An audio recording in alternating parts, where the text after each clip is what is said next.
et également sur ton serviteur, Seigneur Jésus. Merci pour qui tu es, merci pour tout ce que tu fais. Que ton nom soit glorifié au nom de Jésus. Amen.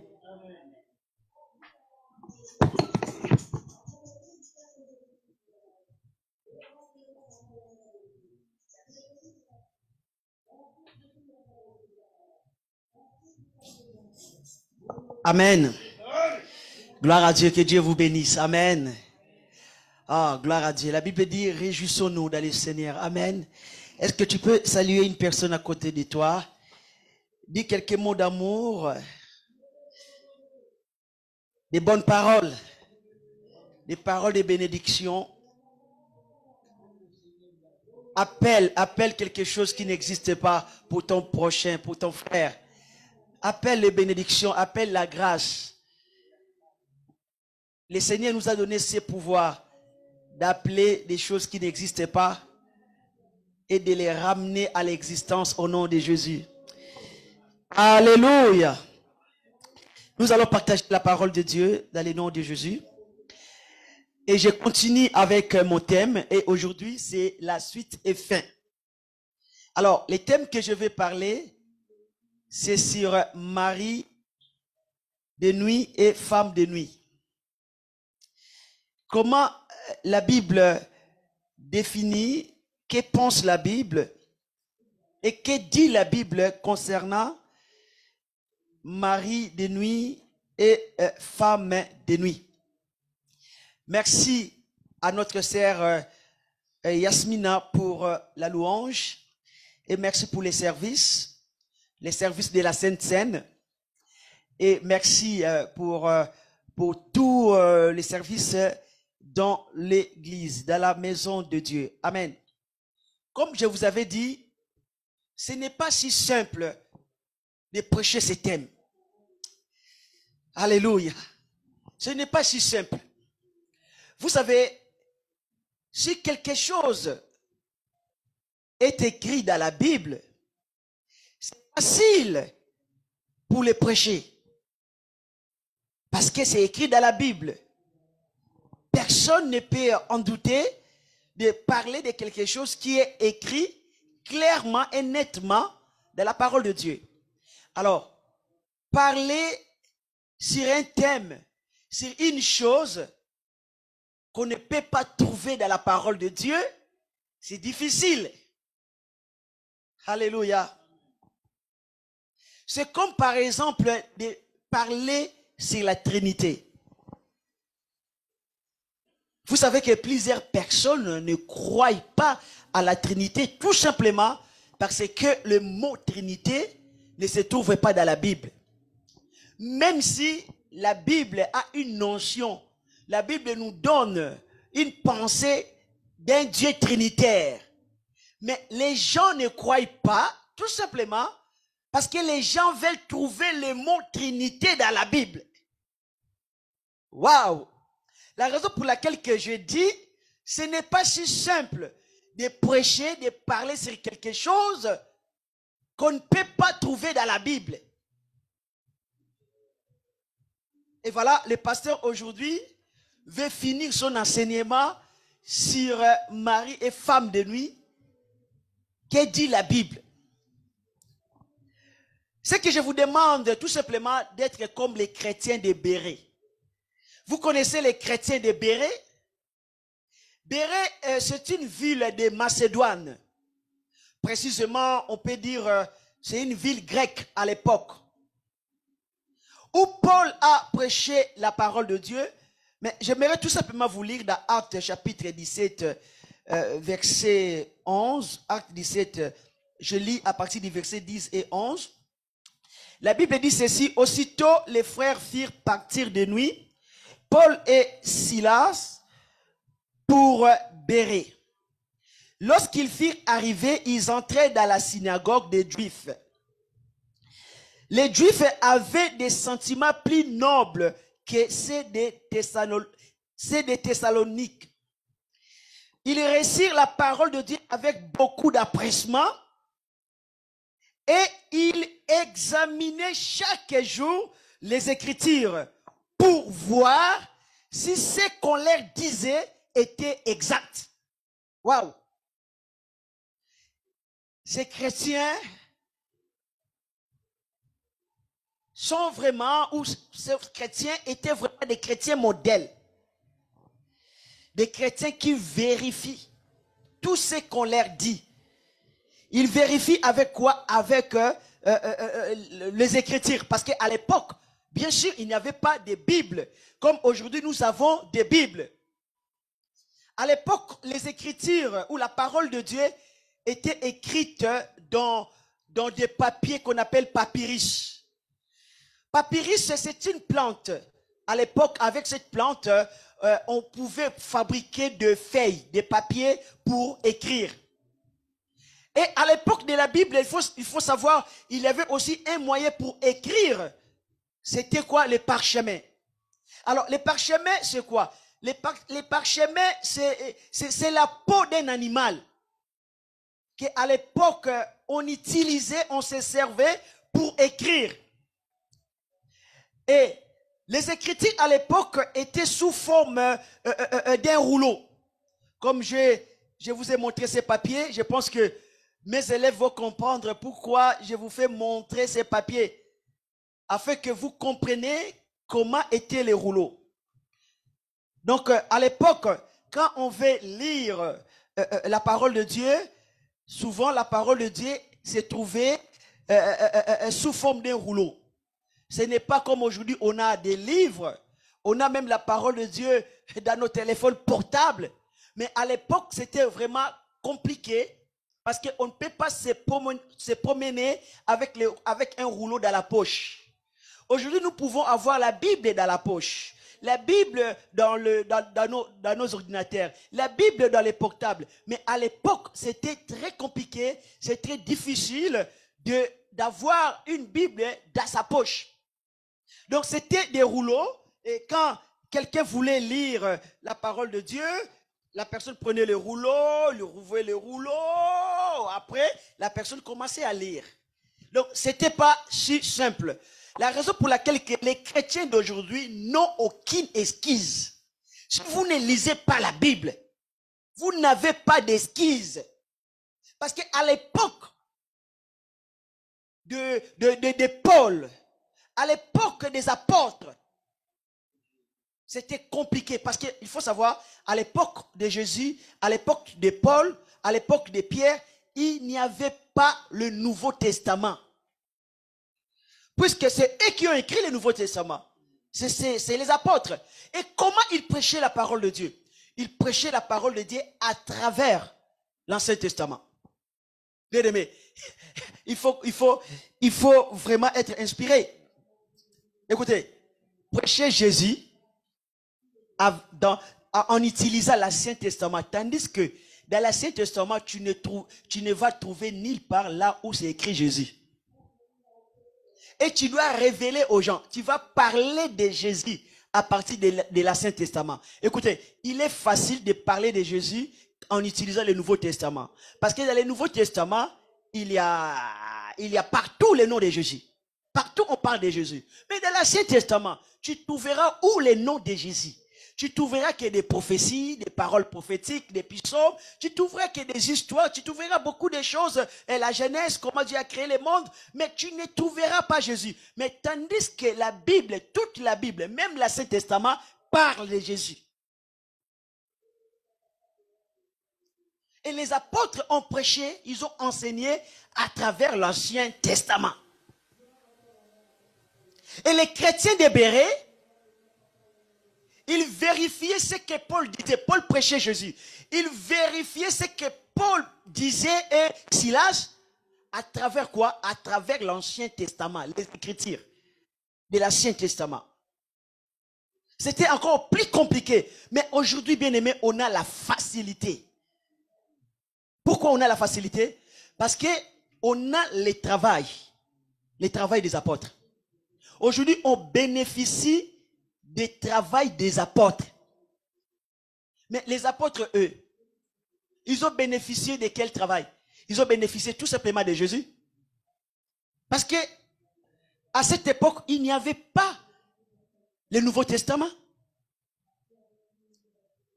À cette époque, il n'y avait que l'Ancien Testament. Et c'est plus compliqué. Certains d'entre vous, quand vous lisez l'Ancien Testament, c'est plus compliqué de connaître Jésus dans l'Ancien Testament. Donc, je ne suis pas là, tout simplement pour vous dire que il faut vérifier tout ce qu'on vous dit. J'aimerais que vous puissiez vérifier. Aujourd'hui, c'est que je vais vous parler d'un sujet un peu difficile, mais j'aimerais que vous puissiez vérifier parce que beaucoup de personnes prêchent sur les maris, femmes de nuit. D'autres, parfois, ils utilisent des passages bibliques qui ne correspondent même pas à ce qu'ils disent. La raison pour laquelle il faut vérifier afin que vous ne soyez pas trompés. Vous savez, dans notre monde ou dans le monde évangélique, nous avons trois courants ou trois tendances ou je peux dire trois groupes. Et le premier groupe, c'est ceux qui pensent que nous ne devons pas parler des œuvres de Satan. Je répète bien, le premier groupe, c'est ceux qui pensent que nous ne pouvons pas ou qu'on ne peut pas parler des œuvres de Satan. Qu'il faut parler seulement de la gloire de Dieu et de l'œuvre de Jésus-Christ. Il y a des gens qui sont vraiment des radicaux et ils ne parlent même pas des œuvres de Satan, même si la Bible mentionne Satan et les démons, mais ils ne parlent pas des démons ni de Satan. Parce que pour eux, il faut parler que des œuvres de Jésus et la gloire de Dieu. Ça, c'est le premier groupe. Et le deuxième groupe, ce sont les chrétiens qui pensent qu'il faut parler tout le temps des démons, des sorciers. Il faut parler avec exagération. Parce qu'ils pensent qu'en parlant tout le temps de Satan, ils se mettent à l'abri, ils se protègent contre Satan. Il y en a qui exagèrent. Chaque jour, ils parlent de Satan. Dans chaque prédication, il y a des églises. Dans chaque prédication, les combats, les diables, Satan. C'est-à-dire que ce sont un groupe qui exagère, qui va à l'excès. Et le troisième groupe, c'est ceux qui pensent que il faut parler de Satan, mais avec équilibre. Mais il faut mettre en évidence l'œuvre de la croix, l'œuvre de Jésus. Alléluia. Le troisième groupe, c'est un groupe qui équilibre. Qui parle exactement Satan, mais d'une manière d'élever Jésus-Christ au-dessus de lui. Alléluia. Donc, nous voyons trois tendances. Il y a des radicaux et il y a aussi ceux qui sont dans l'équilibre. Et ce que moi, j'ai choisi, ce que moi j'aime, ce que je vais vous encourager, il faut être dans l'équilibre. Il ne faut pas exagérer. Alléluia. Parler de Satan tout le temps. Parce que si vous parlez de Satan tout le temps, vous êtes en train de glorifier l'œuvre de Satan. Vous comprenez? Si vous parlez tout le temps Satan, tout le temps mari de nuit, tu veux boire de l'eau, Satan, je te chasse. Tu veux manger, Satan, je te chasse. Tu veux rentrer dans le métro, Satan, je te chasse. Tu veux rentrer dans ta chambre, Satan, je te chasse. Tu veux, quelqu'un t'a salué, après avoir reçu la salutation, tu dis, Satan, je te chasse au nom de Jésus. Quelqu'un veut te voir, c'est comme, c'était dans une famille. Ma femme va se souvenir de cela. On était parti rendre visite à un pasteur. Et sa femme aussi, le couple était des pasteurs. Quand on est rentré à la maison, ils nous ont reçus. Et le pasteur dit, attends, je vais prier d'abord. Parce que nous, on ne peut pas recevoir des gens comme ça. Il a commencé à prier. Satan, je te chasse au nom de Jésus. Si ces personnes nous ont ramené le diable, je chasse. Et nous, on regardait là. Si ces personnes ont ramené le diable dans notre maison, je chasse le diable derrière ces personnes. Je chasse Satan qui accompagne cette personne dans notre maison. J'ai dit, mais qu'est-ce qui se passe? Et je vous dis la vérité, on était mal à l'aise. Et on s'est posé la question, Est-ce que ce n'est pas nous qui ont amené les diables ici? Ils chassent les diables. Donc il y en a qui exagèrent. Et ils voient une fourmi qui passe au nom de Jésus. Ils voient un cafard qui passe au nom de Jésus. Satan, je te chasse. Ils voient la mouche la nuit. Au nom de Jésus, Satan, les démons sorciers, je te chasse. Ça, c'est exagéré. Exagéré. Tu vois les diables partout. Tous les problèmes dans vos mariages, ce n'est pas les diables. Parfois, c'est aussi à cause de ton comportement. Peut-être parce que tu n'as pas bien fait ton CV et cela a été refusé. Ce n'est pas le diable. Fais bien ton CV, tu verras si on ne va pas t'accepter. On a refusé ton CV parce que tu as fait mal ton CV. Tu dis, ah Satan, je te chasse sur ma route. Ça, c'est exagéré. Et en plus, tu parles trop de Satan. Tu sais, même tes rêves seront influencés par ce que tu penses. Je vous dis vrai. Même tes rêves seront influencés par ce que tu penses. Vous savez, la chose qui occupe tes pensées toute la journée, tu peux la rêver. Et quand tu vas rêver, tu vas dire, oh, j'ai vu les diables la nuit. Non, ce n'est pas les diables que tu as vus. C'est tes propres pensées. Donc, il ne faut pas parler trop de Satan parce que tu risques de les glorifier. Et ceux qui pensent que, oui, il ne faut absolument pas parler des œuvres de Satan. Il faut parler que de la croix de Jésus, de l'adoration. Ils sont torts aussi. Parce que la Bible parle de Satan. La Bible parle des démons. Mais avec mesure. Vous comprenez? La Bible parle des œuvres de Satan, mais avec mesure. Quand la Bible parlait de Job, ce que le diable a fait dans la vie de Job, la Bible a parlé de Satan, la Bible a parlé des œuvres de Satan, qui a attaqué la richesse de Job, qui a attaqué la famille de Job, qui a attaqué les biens de Job. Il y a des pasteurs ou des églises, tu ne peux même pas parler de ça. Et que tu prononces Satan, tu prononces sorcier, tu prononces démon, on te regarde bizarre, on se méfie de toi. Ils sont torts. Pourquoi ils sont torts? Parce qu'il y a la parole de Dieu qui dit dans 2 Corinthiens, chapitre 2, verset 11. 2 Corinthiens, chapitre 2, verset 11. La Bible dit, afin de ne pas laisser à Satan l'avantage sur nous, car nous n'ignorons pas ses desseins. Écoutez, la Bible dit, nous n'ignorons pas ses desseins. On ne peut pas ignorer les diables comme s'ils n'existaient pas. Ce n'est pas vrai. Parce que ignorer les diables, c'est de lui donner l'avantage. Ignorer ses desseins, c'est de lui donner l'avantage. Parce que Satan veut se cacher dans nos événements, dans nos actions, dans nos problèmes. Parfois, il se cache.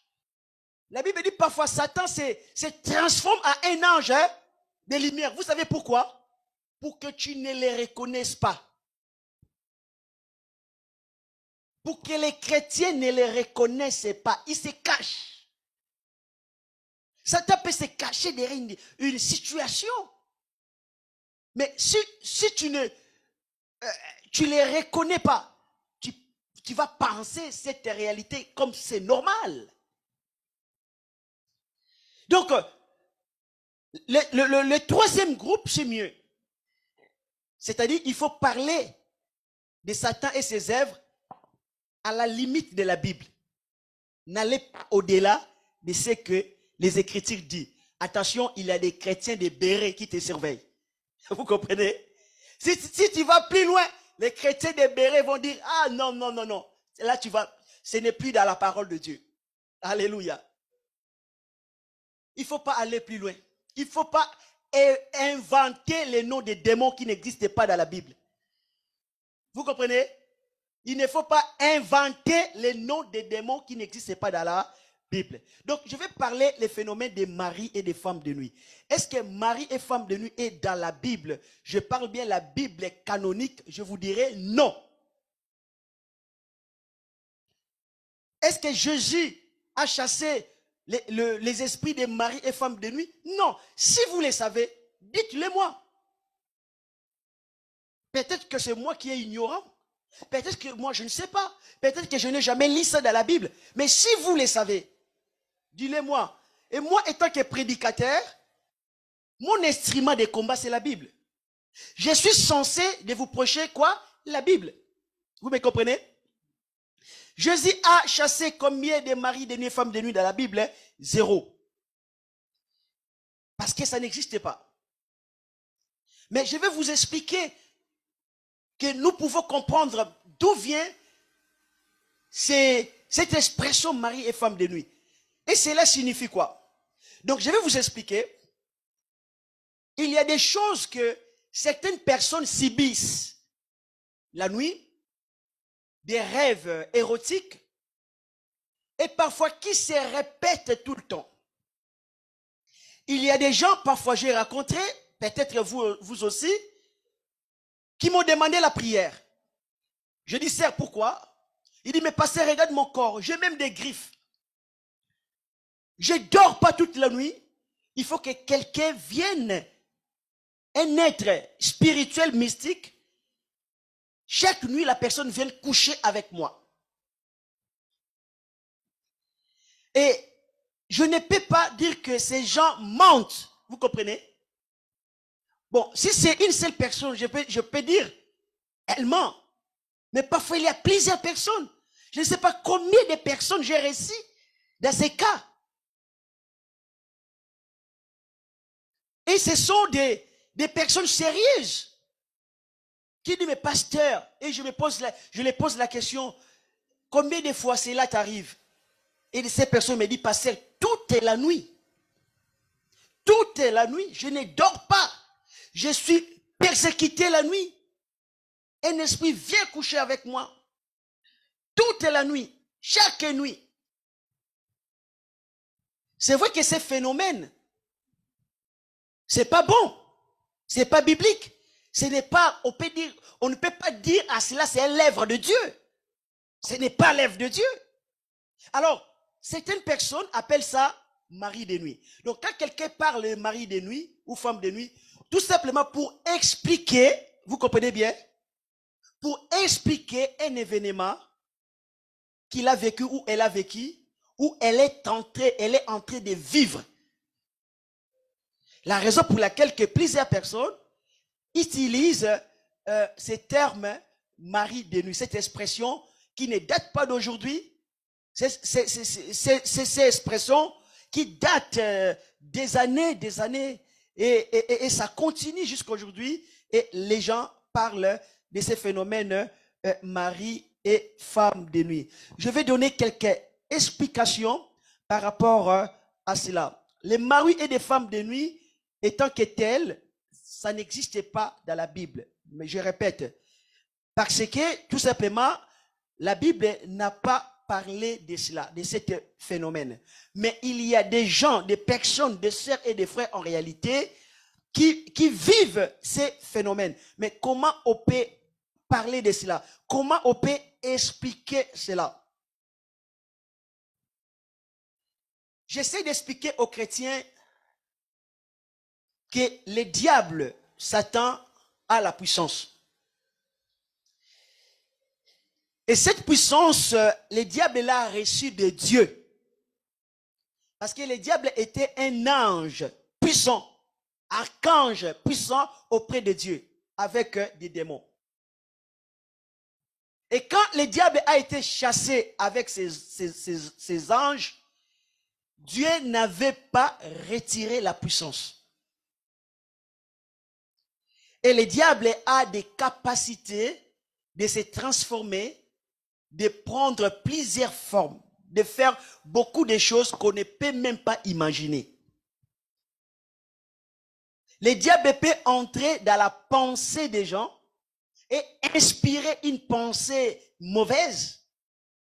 Le diable peut entrer même dans les corps des gens et prendre possession de tout être de l'homme et le diriger. Le diable a des capacités de voyager dans plusieurs pays. Les démons peuvent le faire. Le diable a des capacités de s'introduire, d'entrer dans vos maisons sans frapper à la porte. De voyager sans avoir le visa. D'entrer dans vos maisons sans demander la permission. Avec une vitesse qu'on ne peut pas imaginer, je peux dire même une vitesse de la pensée. Il suffit de penser aux États-Unis, il est là-bas. Il suffit de penser, ça c'est la vitesse, c'est la puissance de Dieu. Ils n'ont pas besoin de faire 8 heures du temps dans l'avion. Là c'est l'homme qui peut faire ça, l'homme de la chair. Mais le diable c'est un esprit, des esprits mauvais. Et souvent, le diable peut donner à l'homme des rêves. S'il peut rentrer dans la pensée, vous savez que la Bible dit, Satan entra à Judas. Vous avez déjà lu ça quelque part. C'est dans la Bible. Satan entra à Judas. Et il a inspiré à Judas les pensées de trahir Jésus. Donc Satan peut entrer dans les pensées. Même Saphira et Ananias, c'est ça? Ananias, Pierre avait dit quelque chose à Saphira et à Ananias. Qu'est-ce qu'il avait dit? Pourquoi Satan a-t-il rempli ton cœur? Donc Satan peut remplir les cœurs de l'homme. Il peut manipuler vos rêves. Il peut manipuler vos pensées. Il peut vous commander par des pensées. Tu n'avais pas de pensée d'aller quelque part, mais d'un coup tu as la pensée. Tu peux croire que c'est Dieu, or c'est pas Dieu, c'est le diable. Et dans le domaine des rêves, il peut agir. Il peut vous donner des sensations dans la nuit. Et vous vous sentez vraiment que vous êtes en train de coucher avec un homme.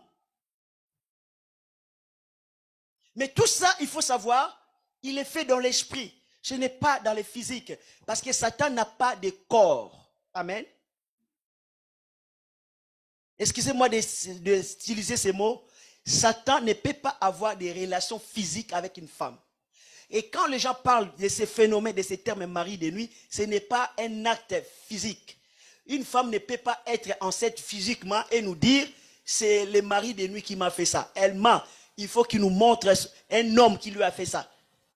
On ne peut pas être enceinte d'un mari de nuit, d'un esprit de nuit. La seule personne, et elle restera la seule, qui était enceinte du Saint-Esprit, c'est qui? Marie. Alors, si quelqu'un dit que c'est l'Esprit qui m'a fait ça, elle ment. C'était la nuit, on m'a fait ça, c'est Marie de nuit, il m'a fait ça, elle ment. Alléluia. Donc, toutes ces sensations, ça passe dans l'esprit. Et que tu rêves, tu es en train de coucher avec un homme ou coucher avec une femme, c'est spirituel. Pose-moi la question, est-ce que Satan peut faire ça à un homme? Je te dirais oui. Il peut le faire. Il peut le faire. Mais sauf que Satan ne peut pas le faire à un enfant de Dieu. Dis Amen. Il ne peut pas le faire à un enfant de Dieu. Les démons ne peuvent pas le faire à un enfant de Dieu. Parce que la Bible dit, le monde entier est sous l'emprise de Dieu, mais celui qui est né de Dieu, les malins ne les touchent. Alors, si tu es un enfant de Dieu, tu dis que les malins m'ont touché la nuit, ou j'ai un mari de nuit, ou un esprit humain de nuit, je te dirai, tu n'es pas un enfant de Dieu, tu n'es pas né de Dieu. Parce que si réellement tu es né de Dieu, on ne peut pas te toucher. Si on te touche, c'est qu'il y a un problème. C'est que tu as ouvert la porte. Tu as ouvert des portes quelque part. Sinon, ça ne peut pas se faire. Ça ne peut pas se faire. Dis-le-moi, dis pasteur, ça ne peut pas se faire. Alléluia. Mais il y a des traces dans la Bible qu'on nous parle un peu des démons de nuit. Oui, il y a une trace. Je pense que c'est l'unique verset biblique. Je parle bien dans la Bible canonique, c'est la seule qui parle des démons de nuit. Dans l'Ancien Testament, dans les livres d'Ésaïe, Ésaïe chapitre 34, verset 14. Ésaïe 34, verset 14. La Bible dit, les animaux du désert rencontreront les chiens sauvages et les boucs s'y appelleront les uns les autres. Là, les spectres, répétez après moi, les spectres de la nuit aura sa demeure et trouvera son lieu de repos. Est-ce que vous savez ce que signifie spectre? Si vous avez votre portable, regardez dans les dictionnaires. Spectre, ça s'écrit S-P-E-C-T-R-A. Spectre. Vous allez voir dans vos dictionnaires que ces mots signifient, je ne parle pas des dictionnaires bibliques, mais je parle des dictionnaires normaux que vous pouvez trouver sur l'internet. Donc, le mot spectre signifie quoi? Signifie un esprit ou un fantôme. Ou en quelque sorte, apparition effrayante des morts. Donc, un esprit des morts. Donc, un esprit, un fantôme ou un esprit. Donc, ici, la Bible parle clairement un esprit de nuit. Là, un esprit de nuit trouvera sa demeure. Un esprit de nuit. Et si je prends les dictionnaires bibliques, dans les textes originaux, le mot qui est employé là, c'est Lilith. Je pense que certains d'entre vous, vous connaissez déjà ces mots. Lilith. Et Lilith signifie quoi? Lilith signifie tout simplement une déesse de la nuit, connue comme un démon nocturne qui hante les gens. Donc Lilith, c'est une déesse de nuit qui est connue comme un démon de nuit. Donc, c'est le seul passage biblique canonique qu'on peut trouver qu'il existe un esprit qui hante la nuit, qui opère dans la nuit pour attaquer, pour oppresser les gens. Et il y a aussi des traces. Mais ces traces-là sont dans les livres apocryphes. Vous connaissez le livre apocryphe? Les livres apocryphes sont des livres non canoniques. Ce sont des livres qui ne sont pas inspirés, mais ce sont des livres anciens, importants, mais considérés comme non inspirés. Et exemple, je prends exemple dans l'histoire de Tobie. Se trouve bien dans les livres apocryphes. On parle d'une femme qui s'appelait Sarah. Et cette femme, elle était tourmentée par un démon qu'on appelait Asmodée, qui a fait périr successivement 7 de ses maris pendant la nuit des noces. Et ce démon était devenu amoureux de Sarah. Donc un homme ne peut pas s'approcher de Sarah. Si tu t'approches de Sarah, c'est la mort. Donc c'était comme un esprit jaloux, un démon jaloux, amoureux de cette femme qui s'appelait Sarah. Et ça nous donne l'idée de penser à ces termes que les gens disent, mari de nuit, femme de nuit. Est-ce que jusque là vous me comprenez? Écoutez, quand les pasteurs vous prêchent les maris de nuit, amen, il faut qu'ils utilisent des choses bibliques et des choses aussi connues, où il y a des traces, amen. Et il faut qu'il nous donne aussi quoi?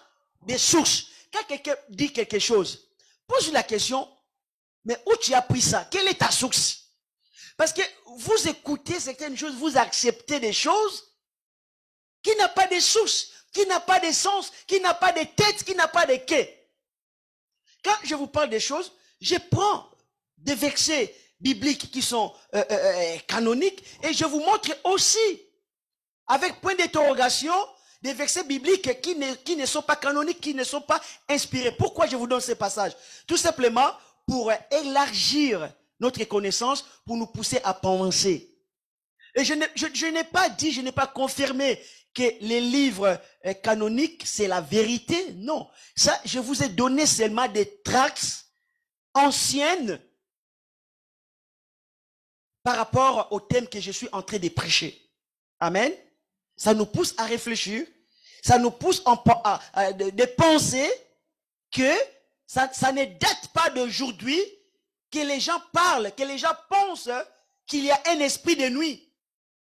Qu'il y a un esprit qui peut chérir une femme. Il y a un esprit qui peut chérir un homme. Et je prends d'autres exemples que j'ai trouvés dans le dictionnaire de Wikipédia, oui. Et là, dans ce dictionnaire, on parle de incube et succube. Donc là aussi, c'est très important, selon ce dictionnaire de Wikipédia. Donc, un incube est un démon mâle qui prend corps pour abuser sexuellement d'une femme endormie. Et ce dictionnaire parle aussi des démons incubes.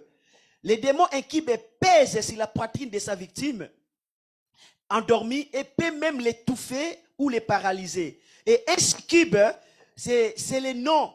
Ce nom est masculin, est un démon féminin qui séduit les hommes et abuse d'eux durant leur sommeil et leurs rêves. Ça, c'est le dictionnaire Wikipédia qui parle de ces démons incubes et succubes. Pour vous montrer que ça ne date pas d'aujourd'hui que les gens pensent. Et c'est là, parce que beaucoup de personnes pensent que c'est l'Afrique qui parle des maris de nuit, femmes de nuit. Non. Et parler d'esprit de nuit, ce n'est pas africain. Ça ne vient pas d'origine africaine. Et parce que quand on parle des livres de Tobie, c'est partie des Bibles n'est pas du Congo. N'est pas aussi du Bénin. N'est pas aussi d'Haïti. Ça vient quelque part. Alléluia. Donc voilà. Donc ça dit qu'il y a des gens, avant même Bénin existe, avant même Congo existe, il y a déjà des gens qui pensaient qu'il y a un esprit de nuit. Est-ce que jusque là vous me comprenez? Ce n'est pas congolais, ce n'est pas haïtien, ce n'est pas béninois. Donc je continue. Donc je sais que dans ces messages, certaines personnes peut-être ne seront pas d'accord avec moi. Et je crois bien, je le crois, parce que le problème que ce terme mari de nuit, ce n'est pas dans la Bible. Et si les gens ne partagent pas cet avis, comme Paul disait, c'est pas grave. Amen.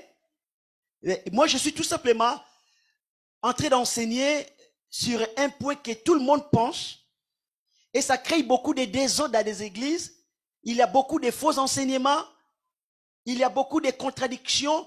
Et j'essaie par la grâce de Dieu d'éclairer sur ces sujets. Alléluia. Si on ne partage pas le même avis, ce n'est pas grave. Ne me tue pas. Ne me cherchez pas des problèmes. Ne m'accuse pas. N'attends pas les jours où on va peut-être faire un vote pour me voter, pour lever la main. Oh, Nabi, là, il a parlé de telle chose. Hé, frère, arrêtez ça. Alléluia. Donc, je parle d'une manière équilibrée pour que personne, amen, puisse contredire. Parce qu'il y a des sources où on peut trouver, on peut voir. Il y a un verset biblique, Ésaïe 34, 14. Il y a aussi des livres historiques, apocryphes, où on peut voir des traces. Il y a des dictionnaires comme Wikipédia ou d'autres dictionnaires. Il y a des légendes qui parlent de ces phénomènes. On peut trouver ça dans les histoires très anciennes. Amen. Donc, il faut comprendre que les démons peuvent prendre plusieurs formes. Les démons peuvent prendre plusieurs formes. Alors, je vais vous expliquer maintenant la différence entre l'esprit humain et un démon. Il faut que vous compreniez cela. Parce que j'ai vu d'autres pasteurs chasser l'esprit l'esprit humain. L'esprit humain, je te chasse au nom de Jésus. L'esprit humain, je te chasse. Là aussi, c'est très compliqué. Pourquoi c'est compliqué? Parce que vous verrez nulle part dans la Bible que quelqu'un, un apôtre, est en train de chasser un esprit humain. Ça n'existe pas. Il n'y a aucune trace dans la Bible, les livres canoniques. Il n'y a pas. Mais nous voyons parfois ces termes prononcés par des pasteurs, par des leaders. Esprit humain, sors! Et tu verras aussi que la personne crie. On dit, tu es qui? Je suis son oncle. Je suis sa tante. Et sa tante parle dans la personne. Ce sont des choses qui nous troublent. Ça nous trouble pourquoi? Parce que ça n'existe pas dans la Bible. On a vu Jésus chasser les démons. On a vu les apôtres chasser les démons. On n'a jamais entendu un esprit humain qui parle, qui dit que je suis sa tante, je suis son grand frère, ou je suis tel musicien. Voire même, j'avais regardé à la télé l'esprit de Donald Trump. Un pasteur qui est tenté de chasser un démon, et cet esprit humain qui parle, je suis Donald Trump. Et bon, je me suis dit, à cette époque, quand j'ai vu ces vidéos, j'ai dit, mais Donald Trump, il est président aux États-Unis. À l'époque, il était président. Mais qu'est-ce qu'il va faire au Bénin dans le corps d'une femme? Est-ce que c'est vraiment Donald Trump? Non, je ne crois pas. Ce n'est pas Donald Trump. Parce qu'un esprit humain n'a pas de puissance. Les anges sont supérieurs des hommes. Les anges, ils sont supérieurs en puissance, en force. Dieu n'a jamais donné la puissance aux esprits humains d'opérer comme des anges. Je répète encore. Dieu n'a jamais donné la puissance aux esprits humains, donc l'esprit de l'homme, d'opérer en puissance comme des anges. Non. Alléluia. Un esprit humain, un homme ne peut pas sortir de son corps par lui-même. Si un homme arrive de sortir de son corps, ça peut être des puissances qu'il a aidées. Soit c'est la puissance de Dieu qui l'a fait sortir, parce que Dieu peut faire ça, soit c'est un démon qui l'a fait sortir de son corps. La raison pour laquelle c'est très dangereux, les gens qui font le yoga, qui cherchent à séparer leur corps de leur esprit.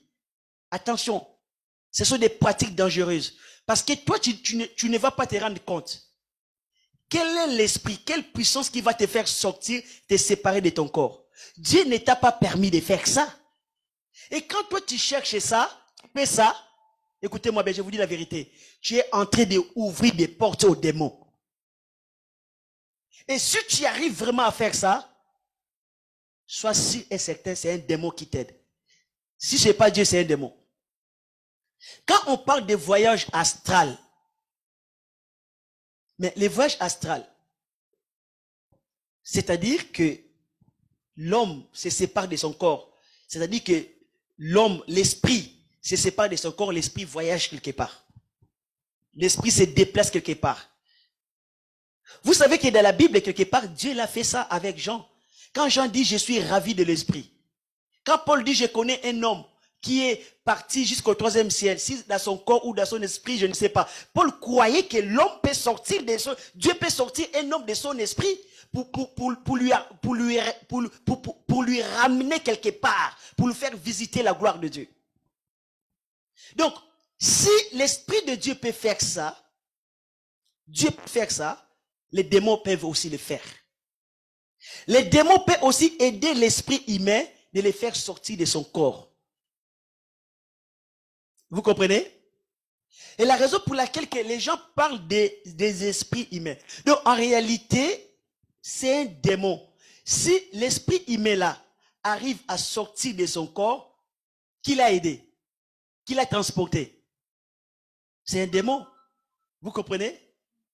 Donc, en réalité, ce n'est pas vraiment cet esprit humain. C'est un démon qui est là derrière. La raison pour laquelle, s'il s'agit de chasser un démon. Écoutez, comment un esprit humain peut posséder une autre personne? Si ce n'est pas un démon qui fait ce travail. C'est impossible. un esprit humain ne peut pas faire ce travail tout seul. Ça doit être qu'un démon qui peut opérer ces déplacements, sortir l'homme, sortir l'esprit de l'homme de son corps pour la ramener quelque part. C'est que les gens parlent de voyage astral. Et c'est purement ce qu'on peut appeler la sorcellerie. Et souvent, les gens rêvent. Ils disent que, oh non, j'ai vu telle personne, ma tante, qui est venue la nuit m'étrangler, qui est venue coucher avec moi. C'est mon... Écoutez, si vraiment c'est vrai, ta tante s'est déplacée là, c'est pas pour rien il s'est déplacé, c'est un démon qui l'a ramené là. Et il faut savoir qu'il est là avec un démon, transporté avec un démon. Donc c'est-à-dire que ce sont des œuvres démoniaques.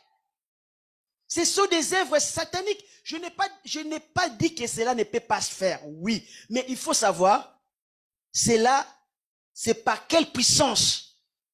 Est-ce que c'est l'homme seul qui peut faire ça? Non, c'est un démon. Est-ce que jusque-là vous me comprenez? Donc, c'est-à-dire que quand il s'agit de chasser les esprits de nuit ou les esprits des maris de nuit, il faut chasser un démon. Il faut chasser les démons parce que Jésus nous a dit dans la Bible, vous chasserez nulle part, Jésus a dit, vous chasserez les esprits humains. C'est un démon, peut-être que, comme la Bible dit que Satan peut se transformer en ange il peut se transformer, il prend la forme de ta tante, de ton oncle, de quelqu'un de ta famille, et toi tu dois penser que c'est quelqu'un de ta famille, or c'est un démon. Parce que Satan peut se transformer. Tu sais, si Satan veut vous diviser de la famille, vous savez ce qu'il va faire? S'il veut te diviser avec tes parents, il va venir la nuit t'étrangler, il prend la tête de ta maman. Et toi, quand tu vas te réveiller, tu diras que ma maman est sorcière. Et tu la détestes. Il va prendre le visage de ton père. Il vient, quand toi tu vas te réveiller le matin, tu vas dire que mon mari de nuit c'est mon père. Et tu vas détester ton père. Or c'est les démons. Et souvent les gens qui parlent avec des morts, ça existe dans la Bible, ça existe. Il y a eu Saoul qui est parti consulter une femme pour parler avec quelqu'un qui était déjà mort. Mais Dieu l'avait permis ça. Dieu avait permis ça. Mais souvent, les gens qui parlent avec des morts. Oh, j'ai parlé avec ma mère qui était décédée, ma tante. En réalité, ce n'est pas ta tante, ce n'est pas ta mère, c'est un démon. Tu parles au cimetière, mais tu parles au démon. La Bible dit, tous les sacrifices que vous jetez par terre, les sacrifices que vous faites là, comme j'ai vu quelqu'un avant de boire de l'eau, il jette d'abord par terre, il dit que, je jette l'eau pour mes ancêtres qui ont décédé. Il prend la bière, il jette par terre. Mais la Bible dit, tout ce que les hommes sacrifient, des sacrifices que vous faites là, vous les faites pour des démons. Parce que ces gens-là n'existent pas. L'esprit humain ne peut pas opérer tout seul. Soit c'est Dieu qui est derrière lui, soit c'est les démons. Est-ce que jusque-là vous me comprenez? Ah, il est l'heure, je vais finir. Et je pense que je suis vers à la fin. Donc, parfois, les rêves de nuit que vous faites là, des rêves mari de nuit, parfois, ce n'est pas vraiment, toutes les rêves érotiques, ce n'est pas ce que vous appelez mari de nuit, femme de nuit. Il y a aussi des gens qui ont des rêves érotiques parce que vos pensées sont mauvaises.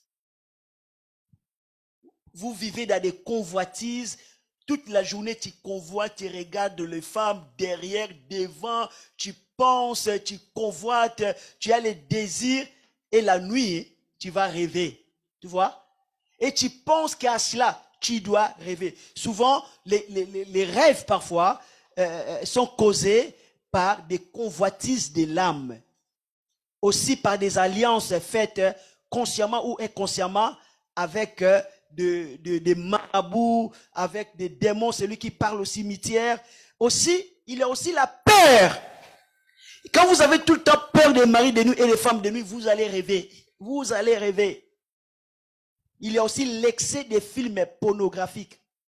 On regarde beaucoup de films pornographiques et voilà, souvent, nous avons des mauvais rêves. Donc, l'homme a été créé inférieur aux anges.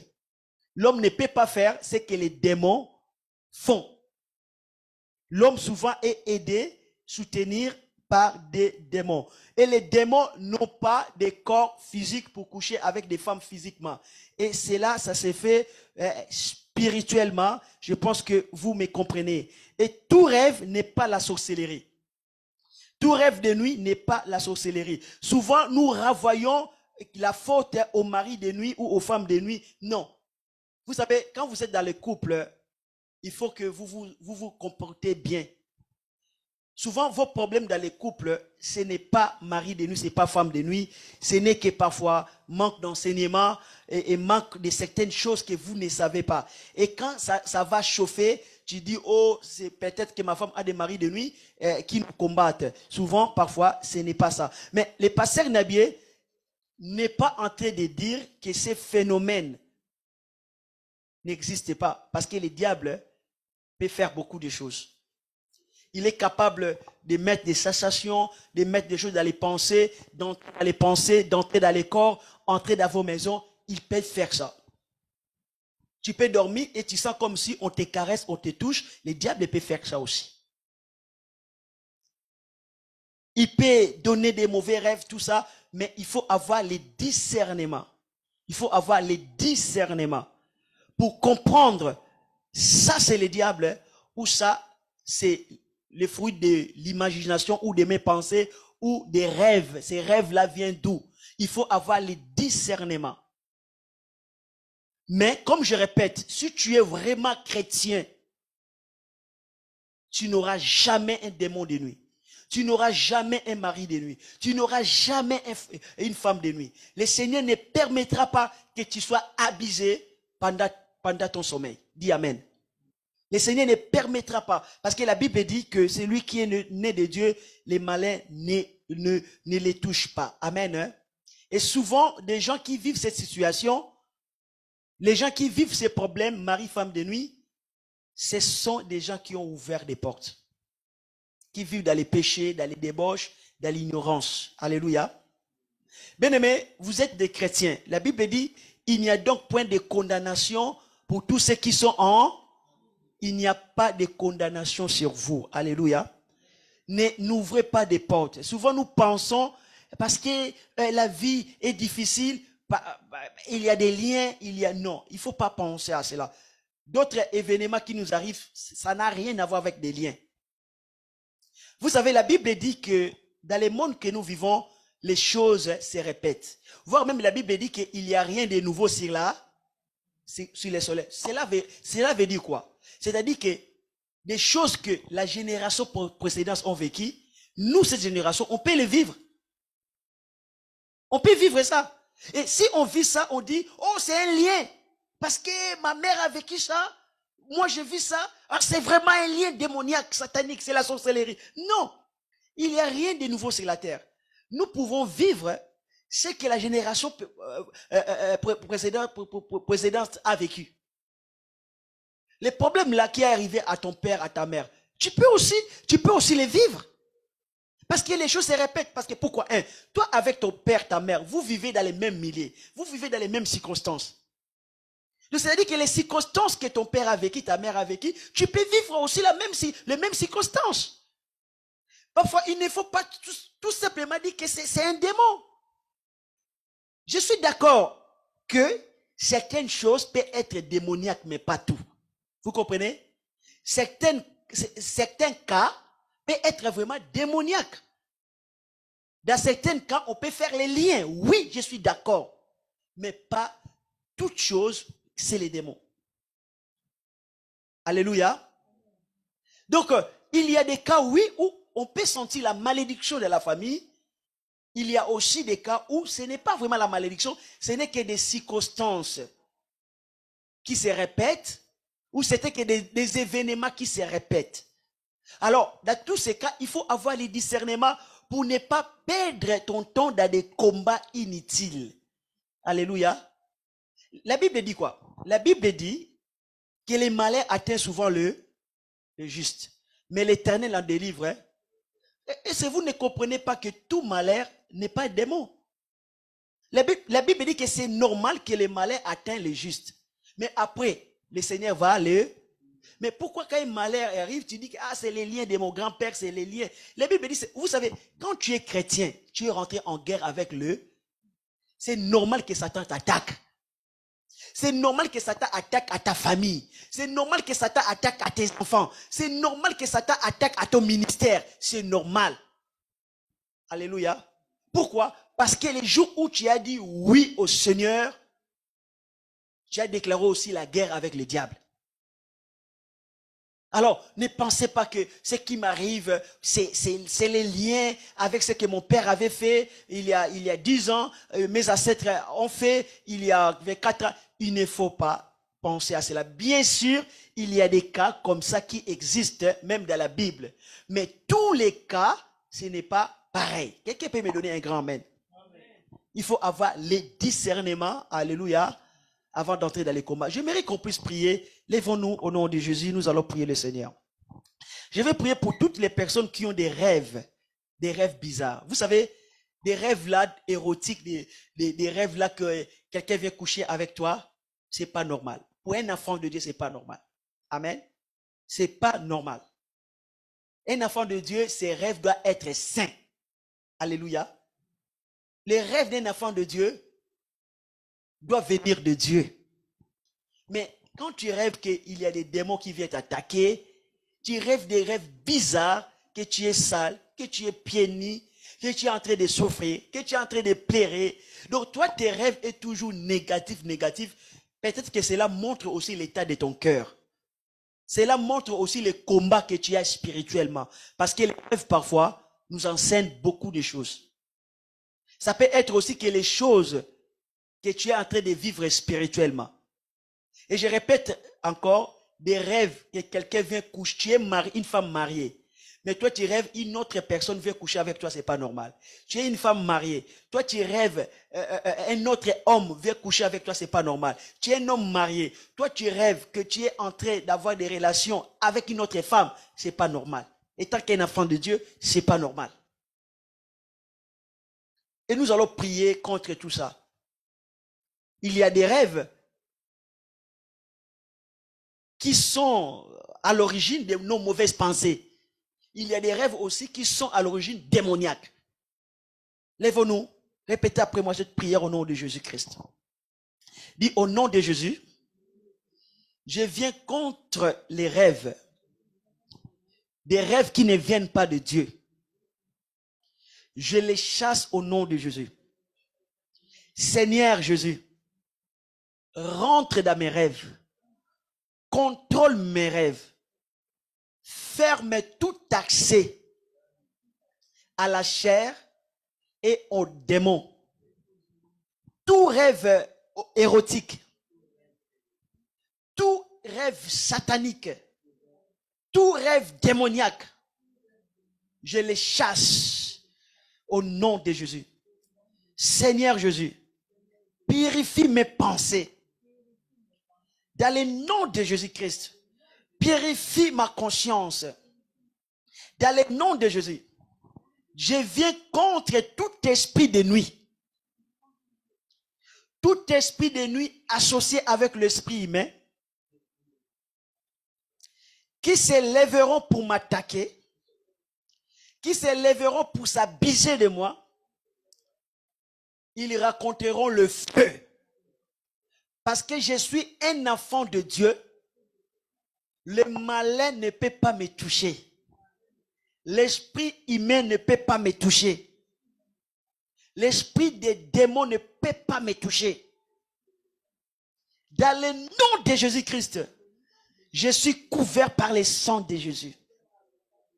Au nom de Jésus, Seigneur, je te dis merci de me protéger contre tout esprit de nuit. Merci pour ta grâce. Au nom de Jésus-Christ. Amen. Gloire à Dieu. Merci Seigneur. Si Dieu veut, si c'est moi qui prêche vendredi, je prêcherai sur la sirène des eaux. je vais décortiquer bibliquement, scientifiquement, avec toutes les preuves nécessaires pour vous parler des sirènes des eaux. Amen. Il faut que vous puissiez avoir une bonne compréhension des choses. Alléluia.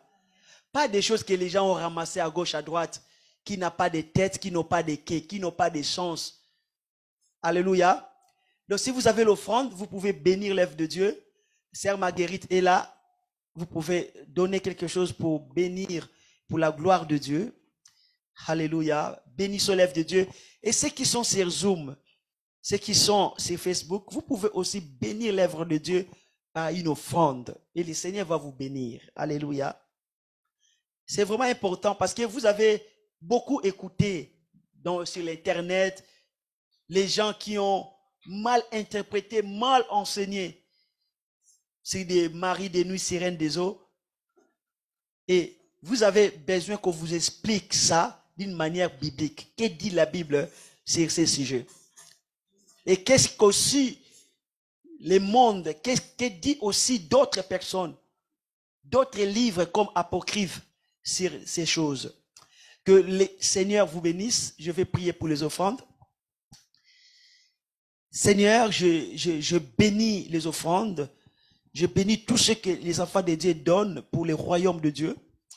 Bénis cet argent, que cet argent contribue pour la gloire de Dieu. Et ceux qui vont donner aussi par virement ou par chèque, qui vont envoyer des courriers, merci. Que le Seigneur vous bénisse.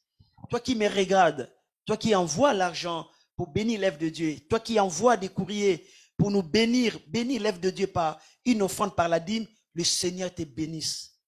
Toi qui n'as jamais fait cela, et le Seigneur peut-être te demande de commencer à le faire. N'hésitez pas à nous contacter pour donner, pour bénir l'œuvre de Dieu, pour que le royaume de Dieu grandisse par sa grâce. Que le Seigneur vous bénisse au nom de Jésus-Christ. Amen. Soyez bénis. Gloire à Dieu.